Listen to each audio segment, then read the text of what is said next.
Hey, friends, welcome to another episode.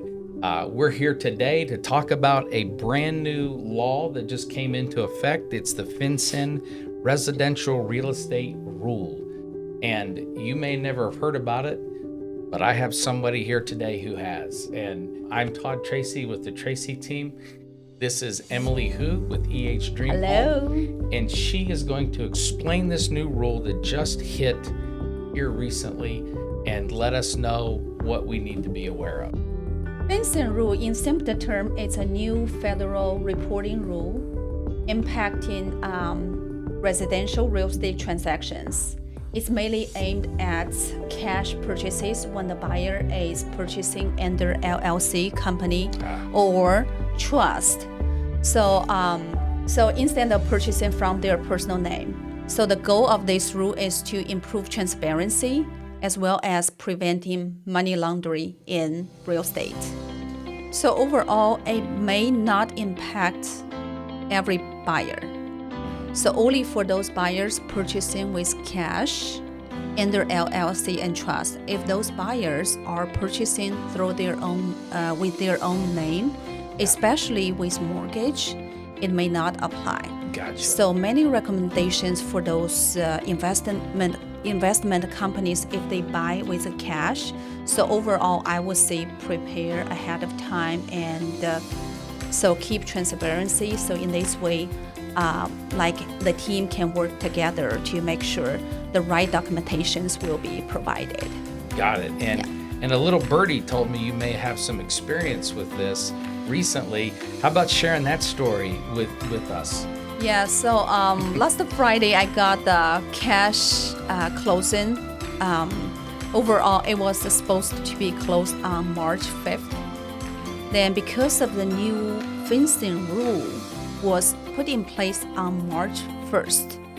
So the financial agency, the title company, they need additional documentations for clarifications, especially about the shareholder information.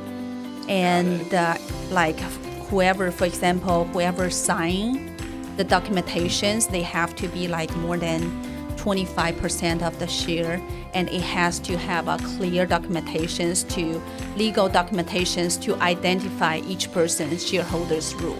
Got it. Yeah. So unlike what I'm going to air quote, a normal cash transaction where the buyer just provides a proof of funds, it sounds to me like there's more documentation required in this particular instance. Can you give us some more examples of some of the documentation that the title company or lawyer might want? So documentations like transaction history of the LLC and overall the money in and out details. So overall, like plus the shareholder like identification, who is the signing party, who is the controlling the company, and also operating manager of the LLC. So it's not something hard, but however, it's not something we have been providing previously. So as long as the new law put in place, then the message communicated, we know what to provide in the future, then we can better guide our investors to make sure there's no delays. Yeah, that makes perfect sense. And with it being new, you can expect, there's probably going to be some false starts and maybe some obstacles to overcome. 100%. Yep. So listen, since you just went through this, what would be some advice that you could offer other real estate professionals and investors so that we don't have these last minute, oh my gosh, moments at the closing table or the night before we go to the closing? Yeah. So smart move for buyers who is purchasing with cash through LLC.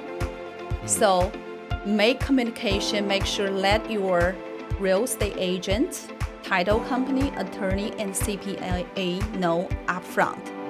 So the sooner the person knows, sooner everybody is aligned, the smoother the transaction will be.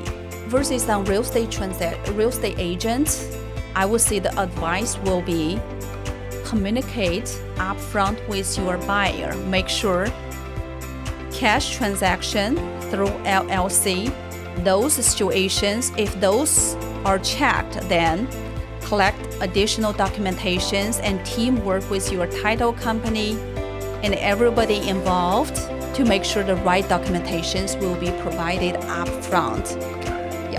Yeah, so what I heard you say, Emily, is communicate early and often. Right. Yes, that transparency, that's so important in a real estate transaction.